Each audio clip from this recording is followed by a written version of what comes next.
नमस्कार जय जगन्नाथ मु आपन मो चैनल रे स्वागत करछि। वर्तमान हमर ए प्लॉट अछि नखरार डीपीएस स्क्वायर रे दिल्ली पब्लिक स्कूल पूर्वरु ए प्लॉट पड़िबो। देखि पारथबे एटा दिल्ली पब्लिक स्क्वायर ए ग्रीन कलर बोर्ड देखि पारथबे। दिल्ली पब्लिक स्कूल ए पुटु वाटर रहिछि। नियाली स्टेट हाईवे रु प्लॉट टी रहबो 700 मीटर डिस्टेंस। आपन देखि पारथबे जो रास्ता रे हमें जाउछे एठी घर भी सब हेछि गेटेड सोसाइटी सब आसीगला आपनकर दिल्ली पब्लिक स्कूल सामना रे आमे बाहरले ए प्लॉट टी दिल्ली पब्लिक स्कूल रो पूर्वरु अछि प्लॉट टी। वर्तमान आमे देखिबा दिल्ली पब्लिक स्कूल एठी देखंतु आपन दिल्ली पब्लिक स्कूल एटा आपनकर रहइबो। पूरा दिल्ली पब्लिक स्कूल पाखरे प्लॉट टी रहउछि।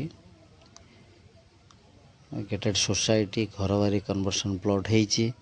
आपनकर बाउंड्री वाल भी कंप्लीटेड हे जाइछि मास्टर बाउंड्री।